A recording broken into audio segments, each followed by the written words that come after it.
Perjalanan setiap mualaf dalam memeluk Islam sangat beragam. Salah satu yang menarik adalah kisah dari Tina Stylianidou. Wanita ini lahir di tengah lingkungan keluarga Yunani terpandang di Istanbul, Turki. Harta keluarganya begitu berlimpah. Nasib mereka berubah total setelah pemerintah Turki memutuskan untuk mengusir seluruh warga Yunani dan menyita harta mereka. Alhasil, keluarga Tina harus kembali ke Yunani dalam keadaan melarat. Keluarga Tina beserta seluruh orang terhormat Yunani lainnya kemudian menaruh dendam kepada Islam. Mereka menilai situasi yang mereka hadapi merupakan kesalahan Islam. Yunani dikuasai Turki selama lebih dari 400 tahun. Kondisi itu mengajarkan Tina untuk mempercayai setiap kejahatan yang dilakukan terhadap warga Yunani merupakan tanggung jawab Islam. Orang-orang Turki adalah Muslim dan kejahatan yang mereka lakukan mencerminkan kepercayaan agamanya. Kami sangat benci dengan Islam. Selama ratusan tahun, kami diajarkan dalam sejarah dan buku-buku agama untuk membenci dan menghina agama Islam. Kenang Tina seperti dilansir dari publikasi On Islam, Senin, tanggal 2 Juni tahun 2020. Di sekolah, Tina diajarkan Islam bukanlah agama dan Muhammad bukanlah seorang nabi.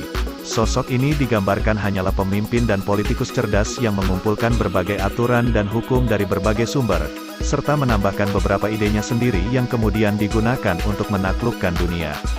Tetapi Tina bersyukur Allah melindunginya sehingga kebencian terhadap Islam tidak masuk ke dalam hatinya terlalu dalam, apalagi keluarganya tidak terlalu taat dalam menjalankan perintah agamanya. Dia melihat banyak penyimpangan yang dilakukan pemimpin agamanya sehingga dia merasa muak dan hampir memutuskan untuk menjadi ateis. Sebelum akhirnya dia bertemu dengan seorang pemuda yang lahir sebagai Muslim yang kemudian menjadi suaminya. Selama ini Tina merasa bingung dengan jati dirinya meski meyakini adanya Tuhan yang mengasihinya. Pemuda yang akhirnya menjadi suaminya itu menanamkan benih cinta pada hatinya. Mereka akhirnya memutuskan menikah tanpa memedulikan perbedaan agama. Suami Tina bersedia menjawab setiap pertanyaan tentang agamanya. Tanpa menghina keyakinan Tina, dia pun tak pernah memaksa atau bahkan meminta Tina untuk mengganti agama.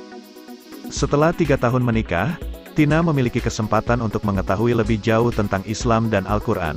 Hal ini membuat Tina merasa yakin hanya ada satu Tuhan, yakni Allah SWT, dan tak ada yang bisa dibandingkan dengannya. Dari suaminya itu, Tina belajar Islam lebih dalam, termasuk membaca sejarah Rasulullah. Belakangan, Tina menyatakan ingin masuk Islam yang tentu saja disambut gembira oleh suaminya.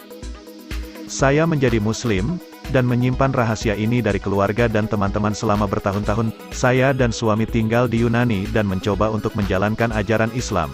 Tetapi hal tersebut sangat susah bahkan nyaris tidak memungkinkan, kata dia. Di Yunani tidak ada masjid, tidak ada akses untuk mempelajari Islam, tidak ada orang yang melakukan salat, puasa atau wanita yang memakai hijab. Saat itu benar-benar sangat sulit untuk mengerjakan kewajiban-kewajiban agama Islam, terutama bagi Tina yang terlahir bukan sebagai Muslim dan tak memiliki pendidikan Islam. Saya dan suami harus salat dan menjalankan puasa dengan mengandalkan kalender.